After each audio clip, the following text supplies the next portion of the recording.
This is deep dish, right? Yeah, but let's get deep. So I'm going deep on both sides. How? Do it. How you doing? Welcome to the platform. Thank you. I'm happy to be here. Hal let me know before he walked in that he had 28 meetings last week. So It's a lot. that's crazy. It's a lot. That's crazy. I'm not doing that anymore. Me neither, and I haven't done it Yeah, before. I'm not doing that, it. yeah. But 2023, how's it been for you? 2023 has been 2 months in. 2 months in. If it's any indication of what's ahead of me, it's exciting. It's mind-boggling. Mm-hmm. I thought I'd be in doing something very different than I am right now. Yeah. But sometimes life works out and things all click together. Yeah. And when you know you're exactly where you're supposed to be at this moment in time, it feels really good. Yeah. So even though 28 meetings was a lot, but I loved every one of them. I'll be really honest. Well, that's the most important part. You love what you do, and I think that's a message for anybody, right? To figure out what that is. And I guess I think that's a good starting point of like your origin story, right? Of like you moved to Nashville when you was really young. Nashville is your home. Went off to college. Shortly after college, started Hands on Nashville, right? 18. I mean, I guess when you finished, got 20. Oh yeah, 21? I was 22, 23, something like that. Yeah. When you talk about that journey a little bit, like, did you know, or what did you believe you would be doing before you did Hands on Nashville, before you got into that nonprofit work, that community power building work? Like, what was your aspirations as a youth, 12, 13? Oh, my aspirations 14? as a youth. Honestly, I wanted to be an architect. I grew up wanting to be an architect. Okay. And I lived a really insular world. I was in my room a lot, and I sat in there. I must have designed hundreds of houses. Really? Yeah. I mean, all kinds of tree houses and mansions and lake. I mean, all kinds of. Wow. I don't know where that came from, but I just was drawn to creating things. I guess drawn to building things. And didn't have a whole lot of friends growing up, but I learned how to entertain myself. Yeah. And so that's But one would probably argue that you're still an architect. I am. I was just getting ready to say, just building a different kind of structure. Yeah, exactly. And so, why didn't that happen for you? Like, why did you think you? Just you grow up and you realize, okay, this is not exactly what I want to study. I don't want to take that direction, that coursework. And I moved back to Nashville, and I started, most people don't really love their first job. You just take a first job, but I really did not. And I was not good at it either.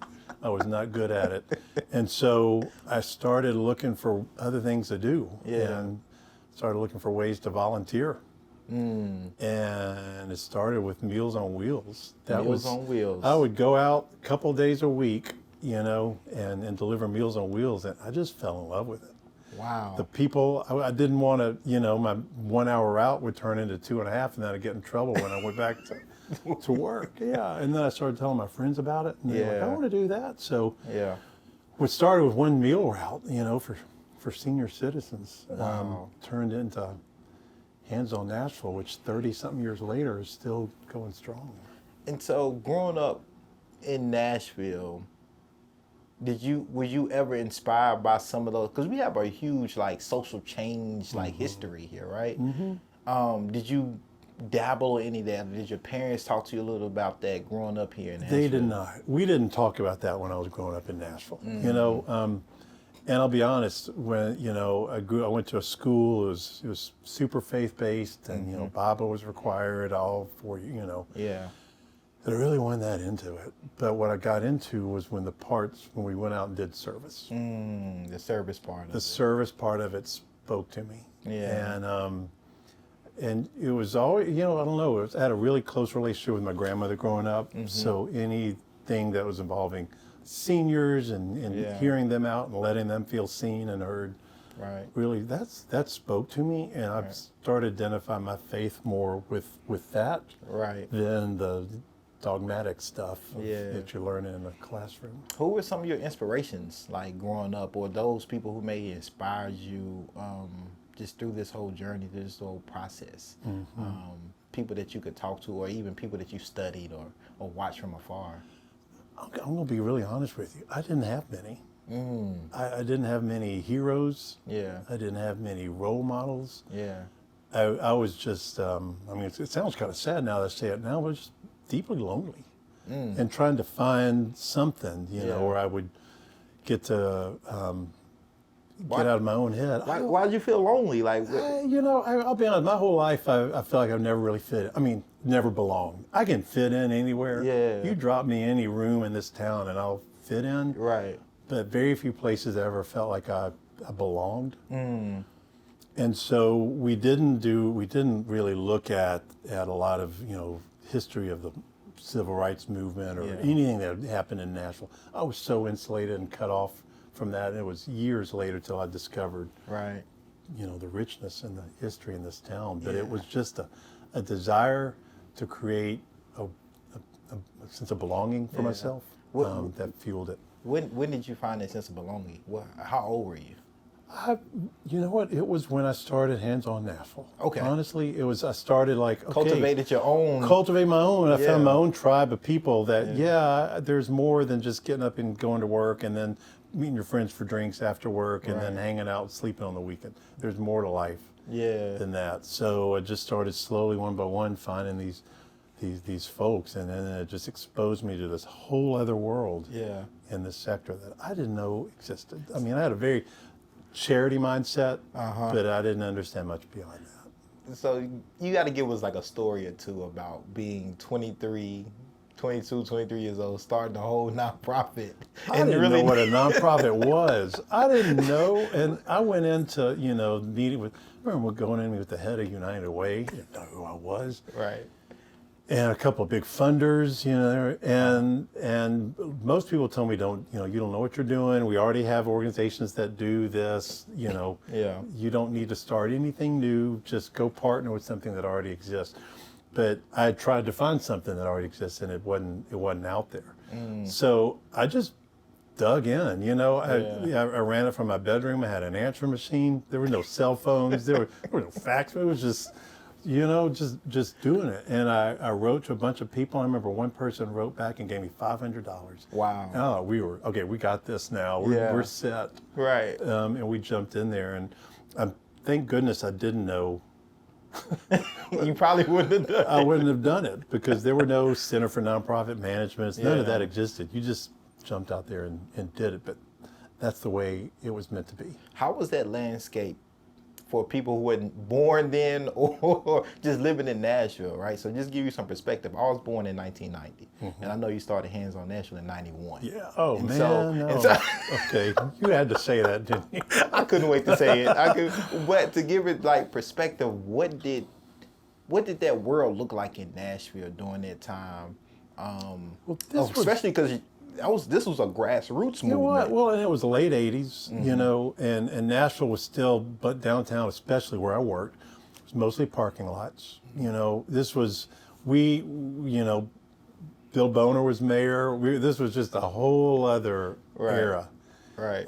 There were still a few porn shops downtown. I mean, it was just nothing like we are today.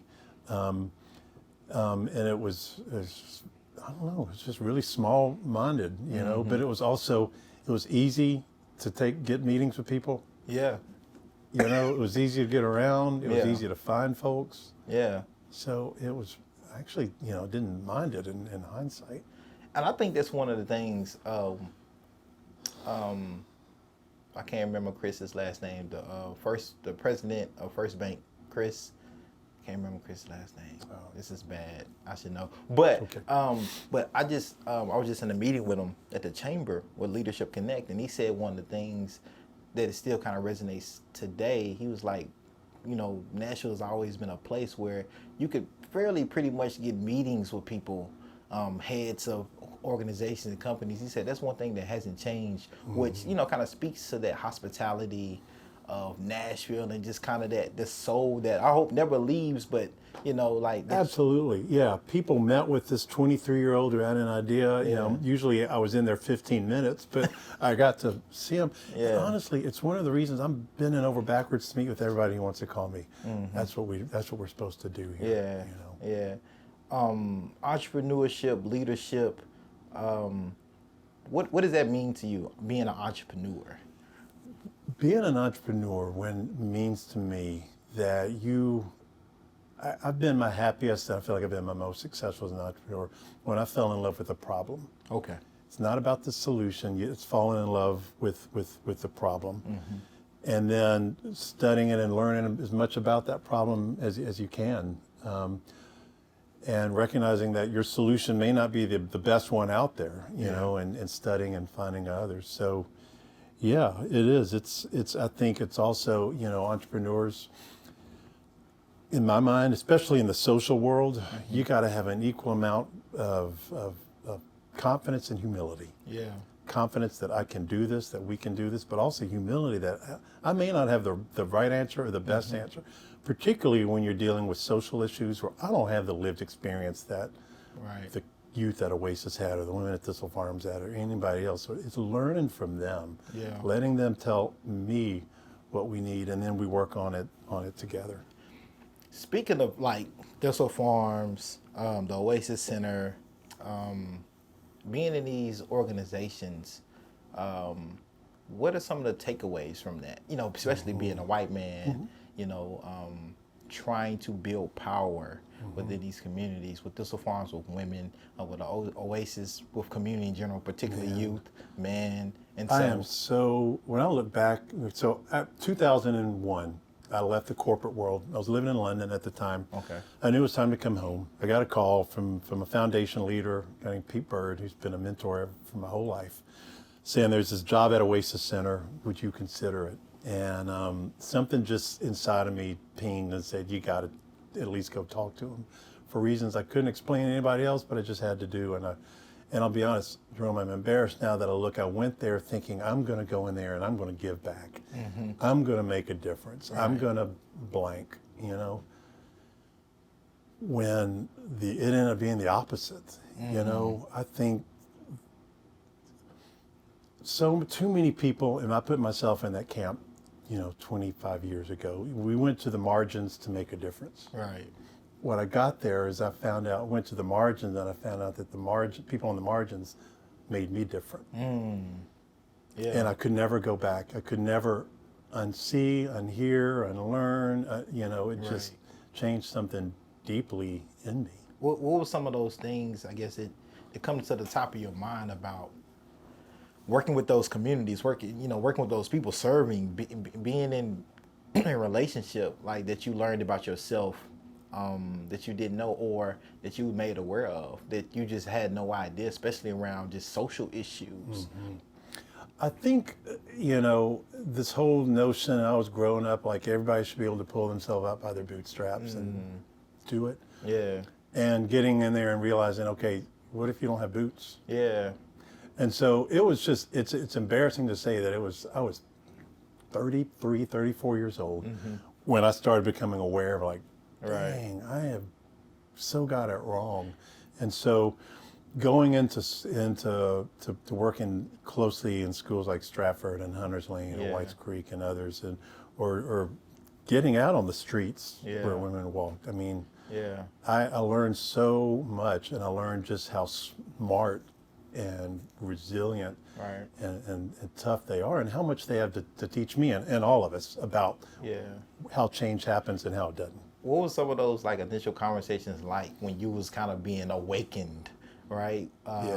By these community members that maybe you didn't have close proximity to at all, but now you're learning about a whole nother, you know, life, a whole nother resiliency, a whole nother barriers, right? That people go through. I mean, a couple of stories come to mind. We had a program called Community Impact. And it was, we engaged young people from East Nashville, from two different schools, from Maplewood and Stratford. And their job was to help, you know, identify problems in your community and help create solutions. And I remember they came to me and they said they wanted to take on predatory lending. And I'm sitting there like, you're 15. Yeah. Tell me more. And hearing the firsthand stories about how their moms and their aunties and others had been trapped and held back by payday lenders and others in their neighborhood, and Yeah. now they're mad about it. Another issue that they opened my eyes to was just, the lack of college support and college access was another thing they came to me and wanted to take on, and I never really ever thought about it, to be honest. I went to high school, we had 80 in my graduating class and a college counselor, and that's just, it was there. But they're seniors and nobody ever talked to them about it. So it's like sitting down, okay, what do we want to do? What do we want to do? What do we want to do? Right. And we ended up, creating a whole initiative that actually got a couple payday lenders closed down in East Nashville. Wow. One of them got together. I just went out there, and that is where I was happy to be able to use my privilege and my position to call the superintendent of schools and his top staff and say, I got some young people you got to hear from. Yeah. And it changed them too. We ended up creating Nashville's first college access center. Wow. And got college access counselors embedded in about half a dozen schools because of them.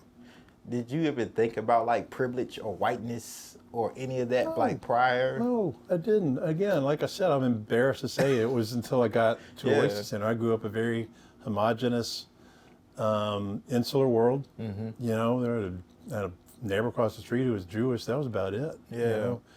But I went to a private school that we couldn't afford. We didn't have a lot of money. Mom worked in the cafeteria and she taught art and everything to allow me to be there. But it was still that privilege bubble. And it was when I got to Oasis Center, and I started managing a group of employees and a group of young people who didn't look like me. And like I said, I thought I was there to help them, and it turned out the other way around, where I just woke my eyes up to it. I remember, first big awakening moment for me was, that old, I think it was written in the late 80s, early 90s, about the invisible knapsack. Yeah. And that was like what is, and my friends Molly Secor, Tim Wise and others, that when I was like freaking out, cause like, how am I not knowing this? Those are two good people. They were, Molly, I'll never forget Molly, helping me understand, what that meaning of being a fish who's not aware of the water that they're swimming in, and suddenly you become aware of that water. Was there any internal battles within yourself to believe this or not believe this? Like now I'm being awakened with this other kind of world that's always been here, but now I see it. But I'm struggling to battle with what I'm actually seeing and hearing, just due to my own whiteness, just due to my own privilege. I mean, so let me unpack that just a little bit. In terms of where I came from. I mean, very few white people will say, yes, I'm privileged. We don't say that. It's a very uncomfortable thing to say. But for me, it was just this slow awakening when I was really spending time getting to know my coworkers at Oasis Center and hearing their stories, when I realized just how unlevel the playing field was. And I mean, I've had struggles in my life, but I've never had struggles in my life because of my skin color. And that sort of aha moment for me. I want to pause it right quick, and I got to go back to London, just because as a person I've been fortunate to travel and live abroad myself. Living outside of the United States changes you, and you just are impacted in a different way. How did that experience? How long were you in London, and how did that experience? I was over there a couple of years. Okay, I was on the, my job said, we're opening an office in the UK. Hal, we want you to go over there and run it. At the time, I was creating childcare centers. I was going into large companies and setting up an on-site childcare center for their employees. So it was a very happy job, and people were mostly excited to see you coming. But I remember I was coming out of just some really tough personal days, and I decided this is a perfect time for me to leave. I sold everything I had, and I remember standing on a street corner after I got there, and everything I owned in the world could fit into a taxi cab. Thinking I've never felt freer or just being happier. nimble. I knew 4 people in the whole country, Wow. And so it forced me out of a comfort zone that I'd been in for a long time. And I'll be honest, first 6 months was hard. Lonely. But then I just fell into it. Was sad to come home. what's the weather like? Oh, yeah. It was not fun. I'd go to work in the dark rain and come home in the dark rain, and you'd ride there in the tube. So, yeah. Did not miss the weather, although there's nothing better than an English summer, when it's still daylight at 10. I have a lot of Brit friends that I met actually when I was living in Costa Rica, because the NGO I was a director for was based out of London. And so some of the staff were from London, and we always get into these, arguments about, calling what is a biscuit, what is a cookie, all of those things, right? And the accents, I literally met, she was a volunteer, and she was from some countryside of Britain. And when I tell you, we was talking like we're talking now, and I could not understand a word she was saying. Now, mix that with also trying to speak Spanish with the type of accent that she had. Okay. I've never heard anything like it in my life, and we was both speaking English. Yeah. No, when I go to Scotland, I was really, the farther north you go, the harder it would get to understand. But I fell in love with those folks, and they fell in love with me, and we just clicked. It was good times. Yeah, and then so you was brought back after that phone call. Yeah, so I'd stepped off that corporate track. I realized that it was time to dismount that horse. Yeah. And I don't know if you ever equated to chewing a piece of gum that's lost all its flavor, and you're just chewing, and you wake up one day like, what am I doing? Yeah. It's time to do something different here. So I tend to do that in my life. Yeah.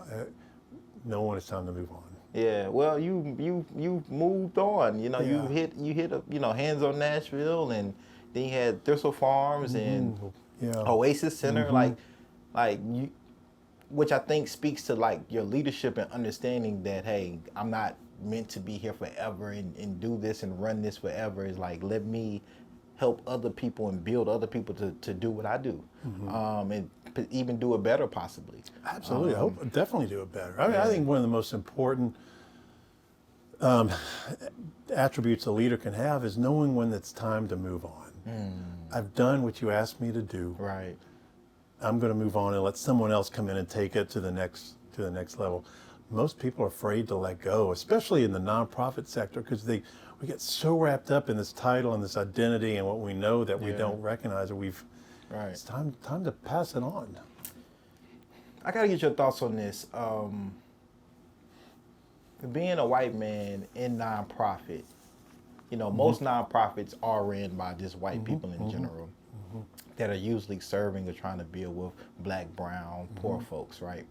How do you feel about usually majority of the time those leaders not being from those communities, but have all of the resources, have all of the privilege to probably best serve those communities? Is there internal conflict, or should that be done differently? Or what could leaders do to reach back and say, hey, like, you're from this community, let me help you get to this point to where you can be the one that is building power in the community that you relate to, that you're from, more than probably better than I can, even though I understand like my privilege and the resources I have to kind of maybe shift the organization in a different way. But is there a place that we can get to that, or is that something that nonprofit as a sector struggles with, or don't even call out, or is that a conversations that are happening? No, gosh, all of the above. I mean, there's some nonprofits that just they don't want to have that conversation. Yeah.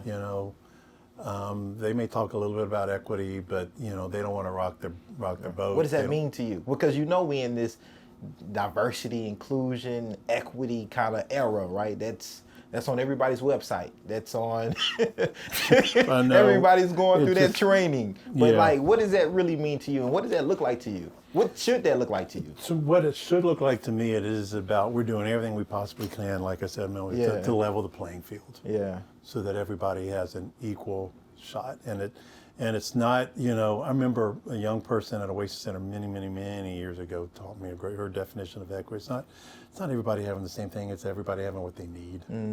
Yeah. And that one just kind of stuck with me from the mouth of a 14-year-old, you Yeah. know. And so that's kind of been the lens that I've been working through. I have to be really, really mindful of my, definitely my privilege and the doors I can open because I've grown up here, or people I know, or who my family have known. And honestly, personally, it's like I want to use that for as much good as I can. Yeah. To fuel and to support the ideas and the programs and initiatives that my coworkers know are going to be most effective. At the same time, it's our responsibility to be mentoring and opening doors for others to come up behind us. Yeah. Nashville's not very good at that. We're just not. We say we need to bring them, but then we'll have a hiring process that favors degrees and certain. I mean, it's just we've got to get over some things. I love what I look at like what Renata and her team are doing at Mosaic Changemakers, and I love seeing these new initiatives out there to help change that. Have you ever been in this nonprofit sector? You ever been or had to been kind of that white person at the table that kind of lets other white people know, like, yeah, this is not creating that equity that we so-called believe we want to, create and see. Have you made that have you made sacrifices or said things that could sacrifice or put your privilege that you have, or even relationships that you have, at risk? Absolutely. I mean, I've been kicked off of boards and dismissed from rooms, and and usually it was because I was questioning the person in charge who wasn't used to being questioned. I remember one time somebody got really upset at me because there was this board that met, at 9:30 on a weekday, and I pointed out, I was like, we're talking about trying to create a more diverse, inclusive board, but just the fact alone that we were meeting at 9:30 says who we want at this table. Yeah. And didn't like that answer at all. So it's just looking around and pointing out things like that. Yeah. Some people are absolutely, they get like, why didn't I think about that? But I've seen far too many. And it's going to be interesting to see how I can move this community foundation more in that direction too, I'll be really honest. Yeah. I always believe that's one of the ways, as far as like being in solidarity, when you have that privilege and using your whiteness to call out those things and make that sacrifice, right? Because I think you'll really see who's really in your corner and believe, and then who really kind of wants to keep the status quo. Is like, you're one of those. Okay, let's figure out how. Yeah. I mean, I've been in rooms where people said we can't talk about equity, we can't talk about these things. Well, that's. Do you just get up and leave? Like, what do you like? Yes. What is your initial? I remember when I was thinking about running for mayor, and I was meeting with people when they were here. What do you care about? Yeah. And when I started talking about equity, you can't talk about that. That's gonna scare off. Wow. Right. Well, I said, well then, I can't run then. That's just not gonna work for me. That's a strategy, not to talk about equity. That is a strategy, and it is a strategy, and it's a conversation that's happening right now. Wow. We're gonna dig into that. We gotta dig. We gotta pause it. We're gonna pause it. We're gonna get into it. We're gonna get into that. Trust me, we're gonna get into it. I gotta admit, Hal, and I don't know. I don't know what to call this, but when I was doing my research and trying to figure out like who you were, I did not know that you were gay. Right? Doesn't matter anything, but it's just like, oh wow, that was fascinating, right? Because I talk to like my brothers and sisters all the time around the LGBTQ community, just so I can grow and be better. And I've had like real deep conversations in here about the community, about the gay community, and what can I do better in solidarity, and like even just expressing my own kind of just like upbringing culture around just the LGBT community, not knowing, not being in proximity to, and are they pitting us together? All of these things, unpacking that. So I found that fascinating because I get to dive in that with you. How has that, I guess I gotta start with that. When did you start identifying as gay? When did that come to you and you knew like, okay, now I can be I can be myself. I can be my whole I self. think I've always known, but you Yeah. know, when I was a little kid and growing up in the 70s and 80s, there weren't really words to put to it. Yeah. You know, I talked a moment ago about being lonely and isolating myself off. And I think I just always knew I was different. Yes, I was white. Yes, my family could pay their bills, so we were Right. considered affluent. But I knew I was different. Right. And it finally, you know, in my mid-20s is when I came to terms with like, okay, I have to own this. It was the Yeah. mid-90s at the time, which is a really hard moment if you think about it. It was the height of the AIDS crisis. Yeah, exactly. And coming out in Nashville, Tennessee at that point, there was a lot of discrimination. We had anti-LGBT bills. I remember there was a bill introduced to Metro Council that would count gay people as like 3/5 of a person. I mean, there was just some awful, Sounds kind of familiar. rhetoric going on. But I knew that I had to be true to myself. Yeah. And I suddenly, you know, I'll be honest, Jerome, I didn't realize it, but I sort of lost my first class card. You know, because I felt like I suddenly felt not included. I felt not invited in. I felt different.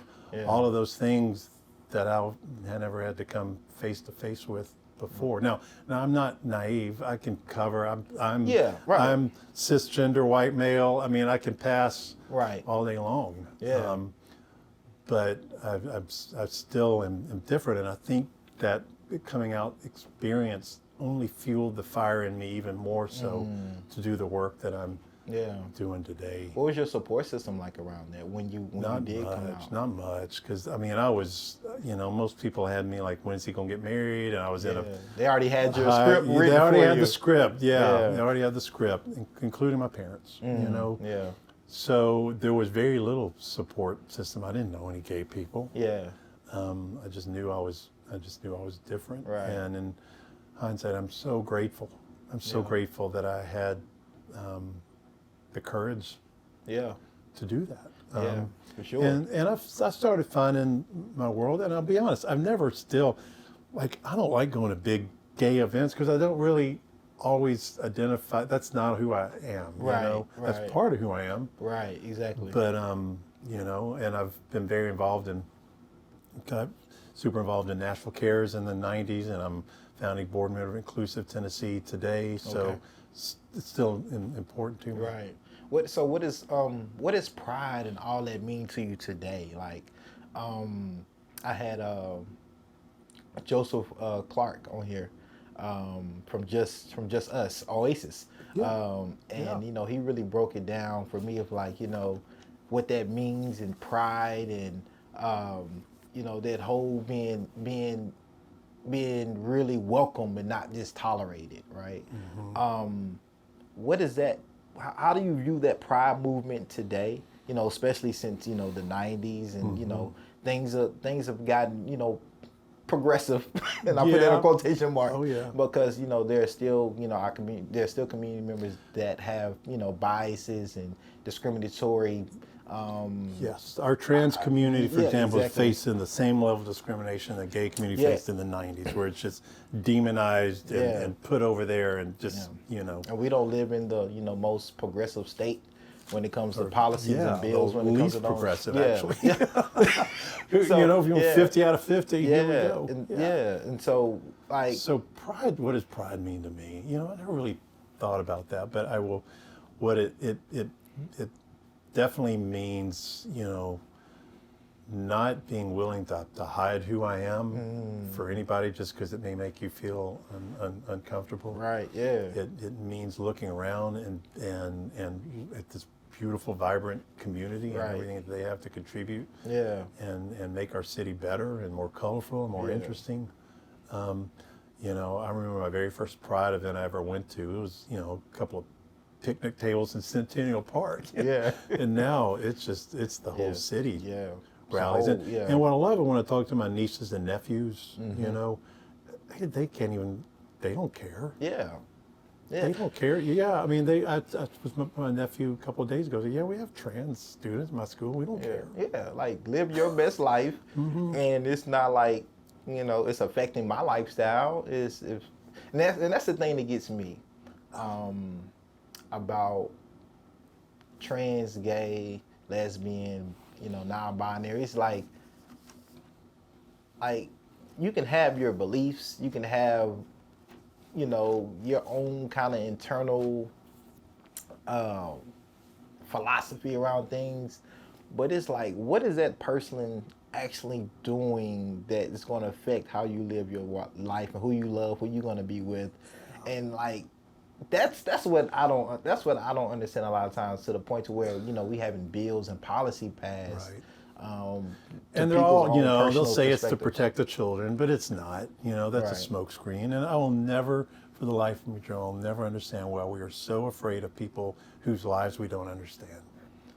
That's it. Why? And if you why don't understand them, talk. Have that conversation, right? And I think that's what I do. Yeah, I mean, and they wrap a cloak of religion around that, but honestly, that's the last thing that God wants us to be. Mm-hmm.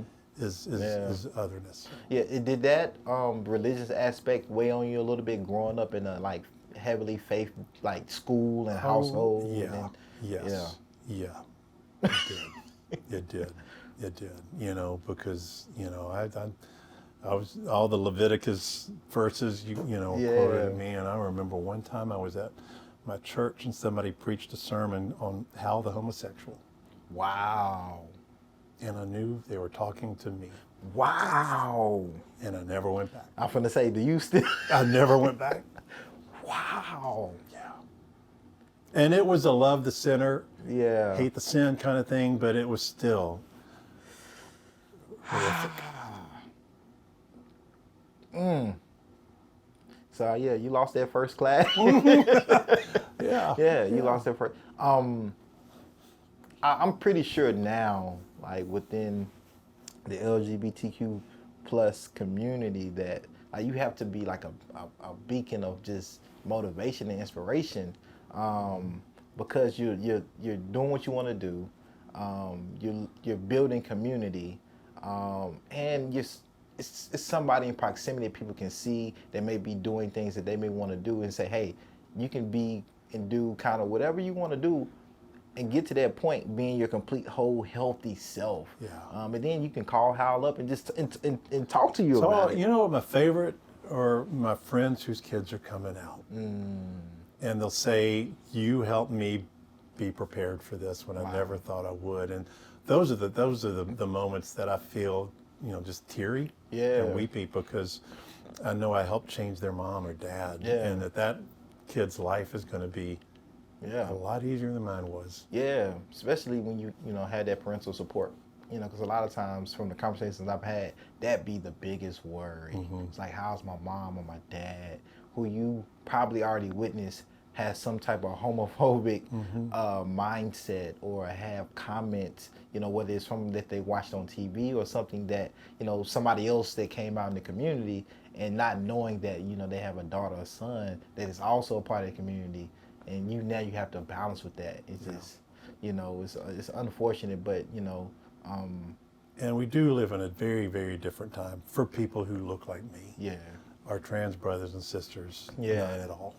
Yeah. They're under fire. Yeah, for sure, definitely. And that's why I always try to figure out, what is that allyship, solidarity piece look like? What can I do, whether it's talking more about it, highlighting it, allowing people to open up, and just share their stories in whichever way that may go. And also just seeing hey, there might be, cis men like me that, I might even grew up with, that may feel uncomfortable if if we grew up in the same community, if I can be comfortable with it, if I have no problem with it, maybe that inspires you or motivates you to have a little closer proximity, or at least start asking questions and figure that out internally for yourself. Yeah. And so how just just checking all the boxes out. But I love having those conversations personally, because if it makes me a little uncomfortable, even at times, I tend to want to lean into that, because it's I'm still growing, right? And I want to give myself even grace, with that, and just talking about it, and just seeing where I am, seeing where I can grow and unlearn some things that I might have been conditioned to. Yeah, and we've got so far to go in the white community in my mind, because we love to say, pat ourselves on the back for being an ally or for fighting against discrimination and bad practice, but we don't want to talk about privilege, and we don't want to talk about that side of the coin. We got a long way to go. I mean, I've always prided myself on being an ally, and now I'm questioning, is that enough? And I don't think it is. So what's next for me? Yeah, and I think, don't know. And I think people, it's different lines to a battle, right? You got the front line, you got the, and I think as long as you own the line, like that makes that like you making the right steps. It may not be for everybody to be on the front line, but that's my thing. It's like I don't expect everybody to be an ally or be in solidarity at the same level. Even within my own community, the black community, I don't expect everybody to fight for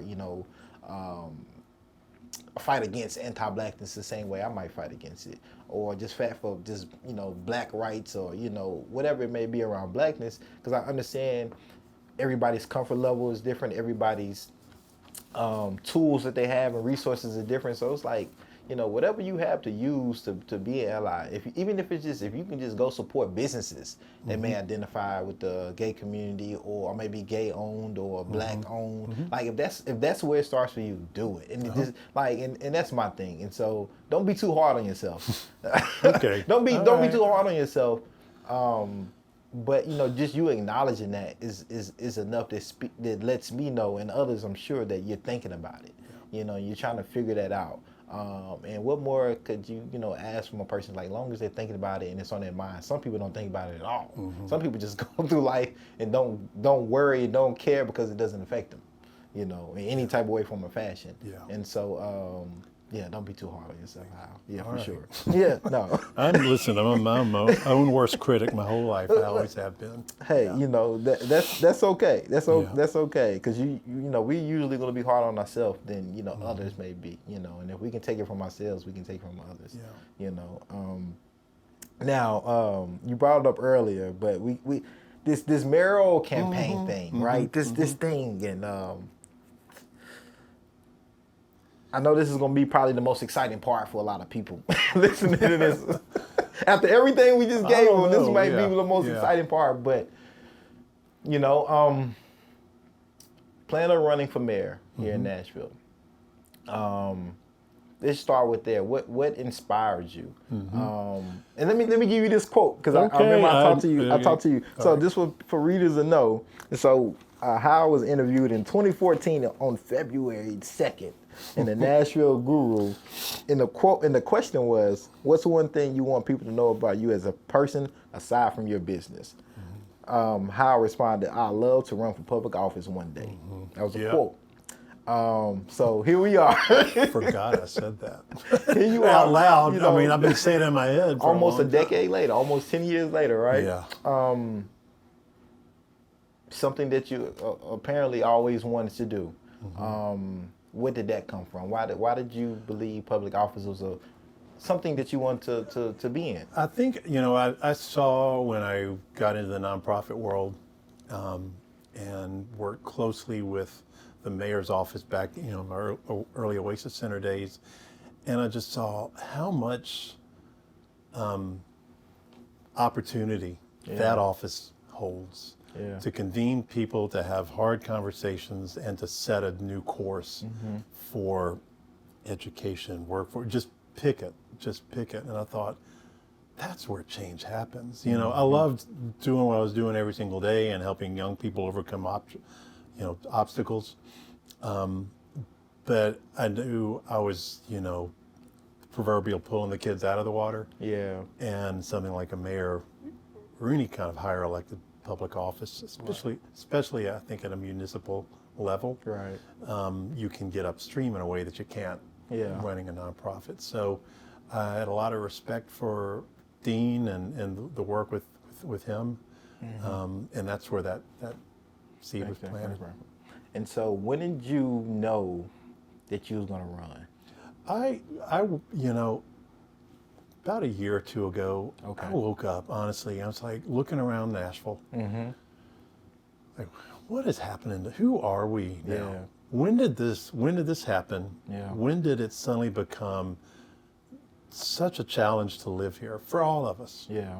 You know, such a challenge to live here. Where are we going? Yeah. Just all the big questions in terms of what is next. And I thought, well, you can sit here and ask that, or maybe this is your time, this is your moment. Yeah.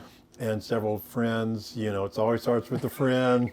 Do it. Do it, let's do it. And then, so I thought, okay, well, I did know it was time to move on from my current job at Thistle Farms. Best job I've ever had. I loved every minute of that. But I knew it was time to move on. Mm-hmm. And so I said, I'm going to give myself a couple months. And I had hundreds and hundreds of one-on-ones with people. Right. And I'd say 90% of them were like, yes, I think, you know, you would be what we need. You would be what the city needs. And so I left in June, formed a committee. I had my treasurer ready to go. I got 3,000 stickers in my closet at home that say Hal Cato for mayor. But I'll be honest, I woke up one day and I remember this quote. You know, it's this quote from a book called Let Your Life Speak that changed my life. And it talked about vocation, and when we're really tapped in our vocation, it's not about what is the world telling me to do, but it's what is my heart telling me who I am. Yeah. And I realized, you know, I was trying to write my comments for my kickoff camp, and they weren't coming to me. And what I faced was more a sense of dread than anything else, and it's because I was trying to live and put on a pair of shoes that didn't fit, you know. I walked around them, I could do it, but I couldn't wait to take them off at the end of the day. And I thought, you're not supposed to do this. Could I have done it? Yes. Okay. Would I have lost myself in the process? Probably. Probably. So I just raised my hand, called a couple of people who were close to me, who loved me. Fortunately, you know, were like, I get it. You got, if you're not 100% in it now, when this is going to be the fun part, don't do it. So I'll probably always wonder, you know, I'll probably always wonder, but I ended up in this new role where I have the opportunity to convene people in conversations, you know, in a different way, but in just an impactful way. Right. And so I feel like this is where I'm supposed to be. Did anybody try to convince you just to go through with it? A couple of people did. Okay. But I knew that they were convincing me more because of what they wanted out of it than what was right for me. So, it just I'm glad I stepped off that. Going back to that piece you mentioned earlier about when you was, you know, having these conversations about, you know, hey, this is kind of going to be the campaign that I run on, and you know, you mentioned equity, right? And saying, hey, no, you can't talk about equity. You might lose voters, or that's just not, you know, strategically that's not smart. Did that play a huge role? And were there other things that you was getting pushback on? And you said that's a conversation that's even happening now about like talking about those things as a mayoral candidate. Like, what does that say about our city? And what does that say about politics? Yes, it says that our city is quickly becoming a big old purple dot. You know, it's still mostly Democratic, but there are a lot of new voices here, and it's becoming, you know, more conservative. That's not why You're right. just because you think I can't say equity, trust me, I'm going to talk about equity. I wrote a North Star State for myself 20-something years ago at a retreat that has been seared in my mind, and it's guided me ever since. And it's just my North Star is to help create a beloved community where everybody has options and opportunities to live a hopeful and a rewarding life. And that's guided me through every job I've ever done. You know, that would have guided me if I had run for office and won, and it's going to guide me now. With Mayor Cooper just recently, you know, making a statement that he's not going to run for re-election, how did that hit you? You know, I'll be honest. The reason I didn't run had nothing to do with Mayor Cooper.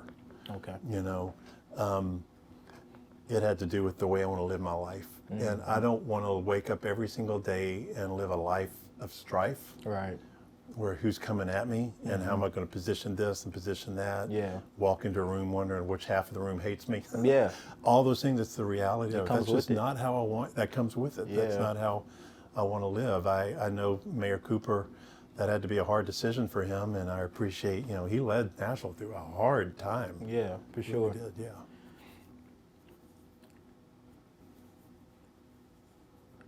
If you were running for mayor, still, what would be the things that you would run on? What was that going to look like for Nashville? What was that campaign going to look like? It was number one. It was about what are we doing to level the playing field and giving as many people opportunity to move up the ladder, to be successful, to get a better paying job. Right. How were we going to address? Finally, how are we going to address our unequal education system? Yeah. And then how are we going to get over this fear of density and growth in the right areas that create a more livable city? What are the things that voters should be asking? Our current 3 official mayoral candidates. Well, what's your vision for the city? Okay. Number one, what is your vision for the city? What do you want to be different for? And it's not even 4 and 8 years. It's what do you want to be different in 10, 20, 30 years? Because it doesn't happen, change doesn't happen in one administration or two. Right. So what is your vision? And hearing, if they really have one, if we're hearing the same old rhetoric. It is going to be interesting now because there is no incumbent to run against, and everybody was going to run against, I'm not Cooper. Now, who are you? Yeah, I thought about running too. Nah. Like everybody. I love Twitter. Last Tuesday blew up. Picture of their dogs, their parrots, their little sister. But isn't that funny though? Like how, because the incumbent is not going to run, people certainly get this extra motivation to run, and that's what I would question. Like, okay, so did you not think you could win before? Well, it's hard to beat an incumbent. It really is. I mean, the only Nashville, every incumbent has been re-elected unless there was some, scandal or something around it. So it is hard to beat an incumbent. So yes, and I had a lot of people telling me that, how people love you, but you got to know, you want to do this maybe in 4 more years, Yeah, maybe. Yeah, and that's a good thing. That's the beauty of it, right? Like you could, some might speak to you 4 years from now that it didn't speak to you now. You know, I'm never gonna say never, but I know that I am where I'm supposed to be right now, and I'm excited about it.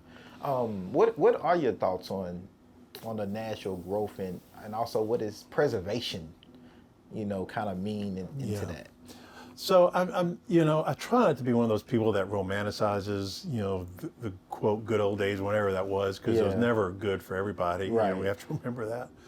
But I think what I'm most afraid of is that the number of corporations coming to town, the number of developers coming down, the number of tourists who come into town who just don't have our best interests in mind. And I want Nashville to be seen as more than a place for your office, to work from. Piece of land you can develop.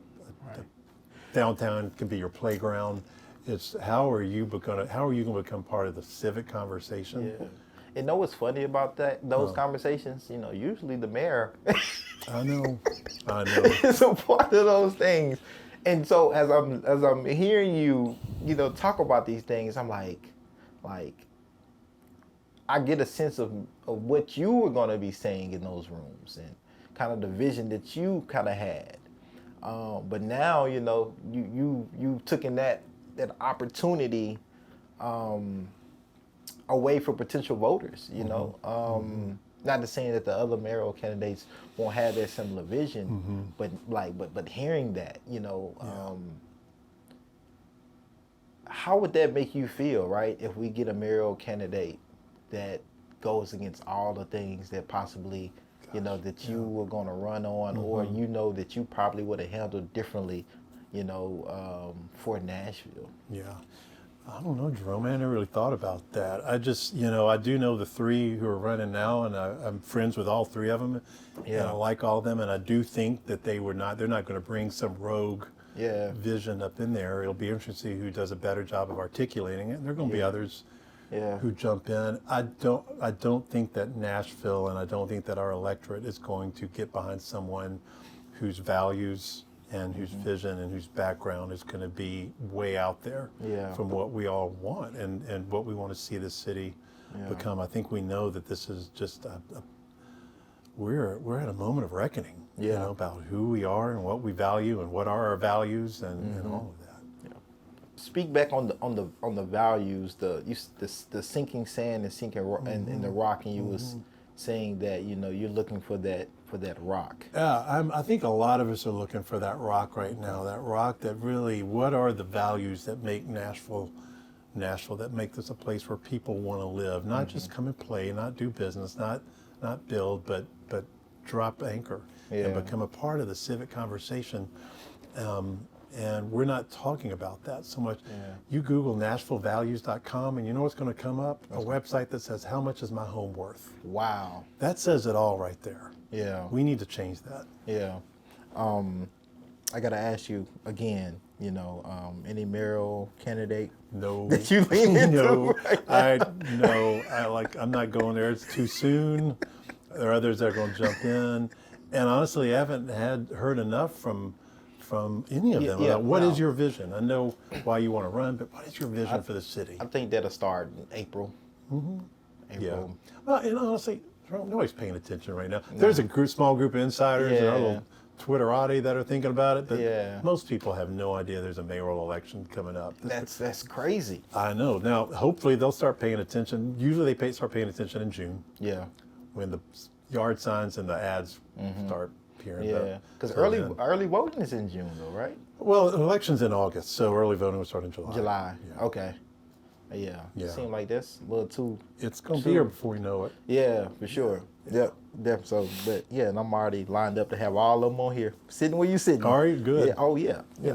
Well, Freddie's already been on here, right? Yeah. Well, he's been on here for our season 3.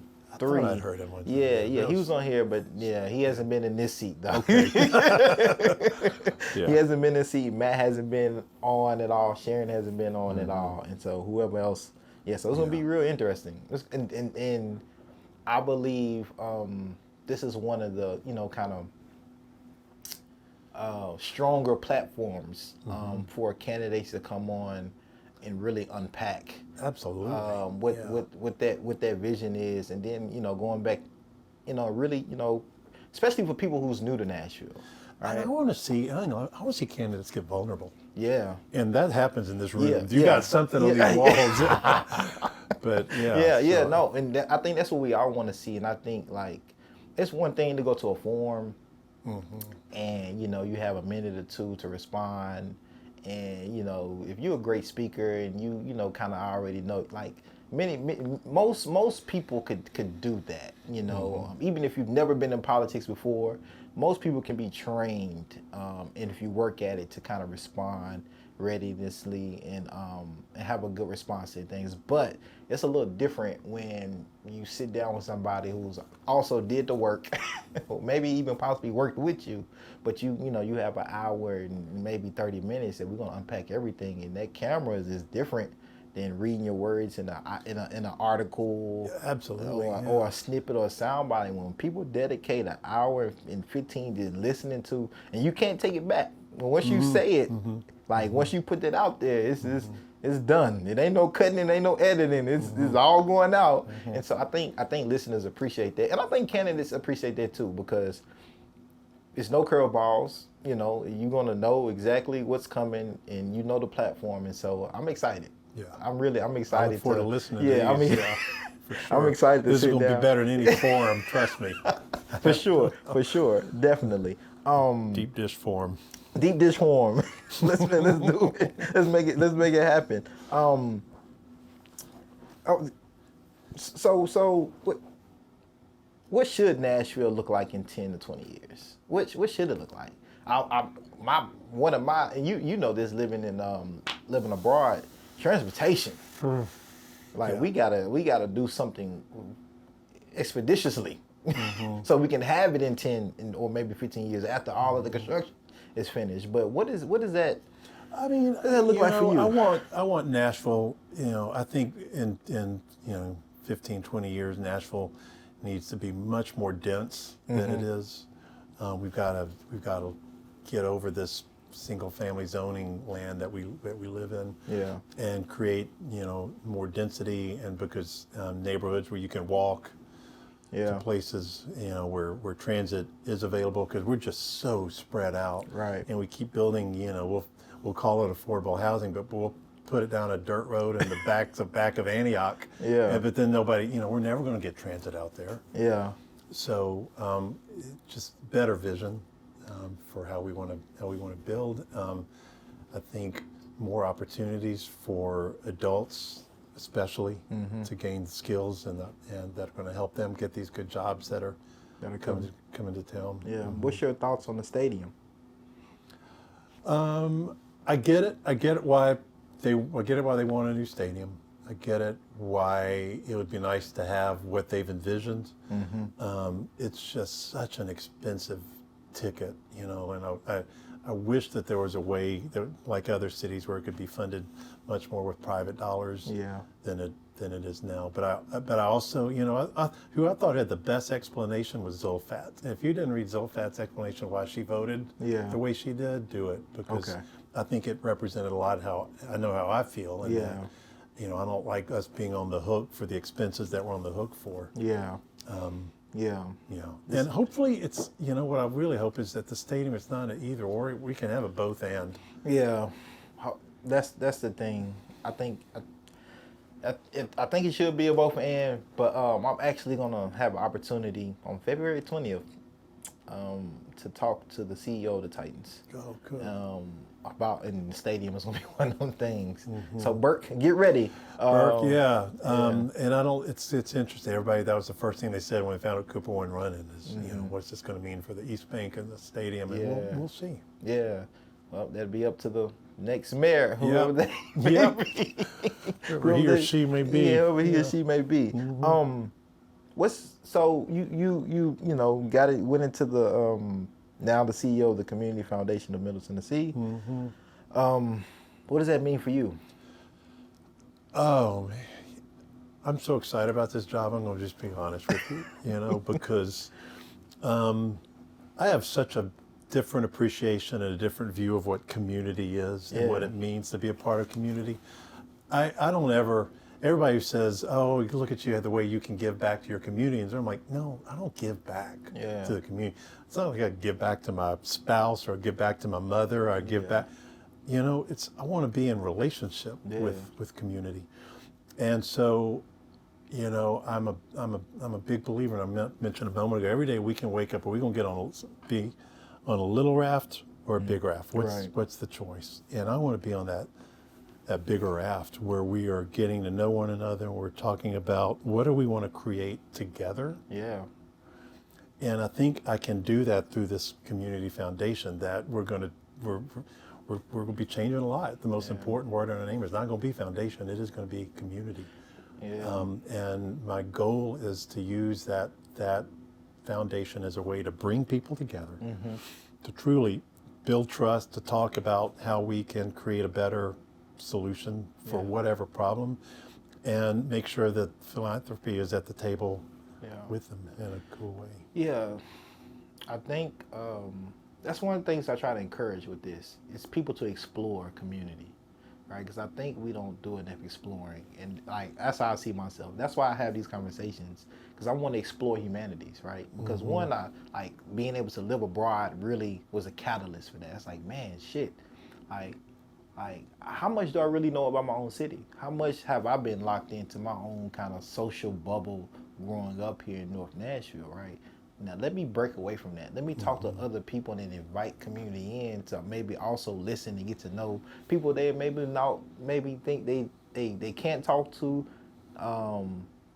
Maybe they don't see them having the same ideas or vision, or have their own perceptions and stereotypes about this individual, or just don't have proximity to them at all. But I think, hearing you say that is like what you all want to do as far as building that big raft that we can all kind of get on and we can all meet and talk and figure out what's going on in this crazy world that we live in.